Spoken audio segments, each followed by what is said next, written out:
Bonjour, je m'appelle Anand Kandoi. Bonjour, je m'appelle Dhruvraj Bhartia. Welcome to French Unscrambled. Let's try it a different way this time. What do you mean? Let's say theatrically. Okay, try it out. Welcome to French Unscrambled. Wow. Anyway, today we are going to be focusing on your comprehensions. So along with giving you advice on how to solve your paper 2, we are also going to be solving a comprehension paper with you. Like we've always said before, learn your three-color quatre vocabulary topic-wise. Essential words and phrases you can memorize in order to understand the meaning of the comprehension. We've also prepared a small list of words you must know. For example, champion and other such words which will help you get the meanings. Knowing these words is really helpful, especially in the first part of your paper.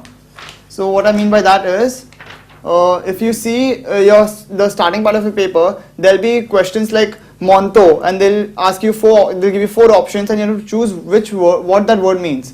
Now, if you know what Monto means, that's the only way you will be able to answer that question, which is option D, by the way. Moving on, at times you may not know the word, like dentifrice, so you can eliminate the wrong answers and make a calculated guess. Sometimes, even if you know the meaning of dentifrice, which would be B, you may choose D or even C by mistake. So avoid making such careless errors in your examination. Attempt all questions because there is no negative marking. Also, try not to linger on one question for a very long time because you might lose out on some easier questions later on if you miss out, if you spend too much time on one question. Now we will solve the 3 big comprehensions. Before we get started, do remember that the answers are given in a chronological order, so they'll be dependent on the location of the questions. So for example, if you take the first question in this paragraph, Pourquoi Nicolas part-il en Amazonie, it'll be in the first section, the highlighted part.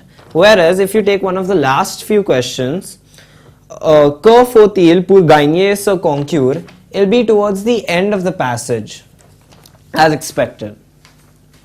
Also, it's better to read all the questions before trying to attempt the passage itself.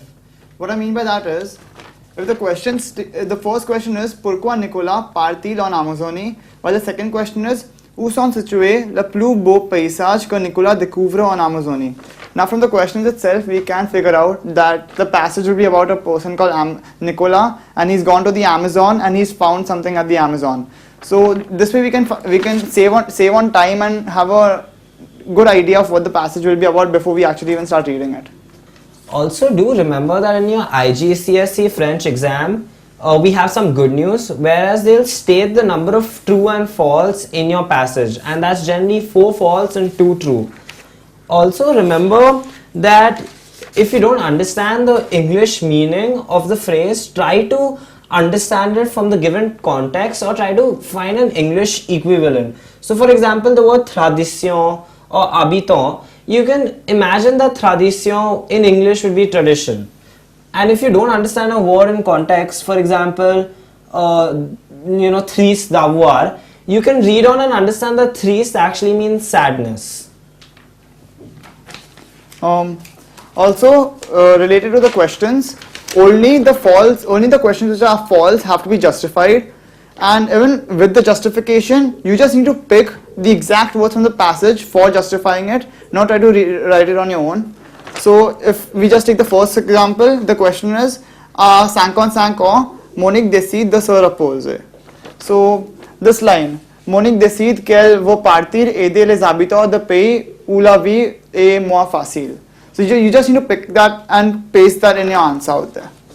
But do remember, while you're copy pasting, do not pick additional words or phrases which are unnecessary, as marks can be cut. For example, you don't need to include Monique travaille comme chirurgienne dans un grand hôpital de Paris. It's unnecessary. So if you state that, you lose your marks. So remember to add the buzzword for each answer. Now we move to the last comprehension. That is also the toughest one. This is because the comprehension does not give you the answers for the questions directly. They're usually hidden and you need to find them by understanding the comprehension completely. So if we just see one of the questions in the last comprehension, so the question is, après son retour d'Amazonie, quel est l'objectif de Nicolas? Now, in this paragraph, there are 2-3 things which Nicola does after coming back from Amazonie. But the right answer is il va essayer à tout prix de protéger les endroits de sauvage. Now what most people will do is try to say that he makes his own company and stuff like that, which is said further on. But we need to be sure what the exact answer is when you're stating it itself. I made this mistake while answering it. So do join us next week for our final class on the listening exercise. Merci and au revoir.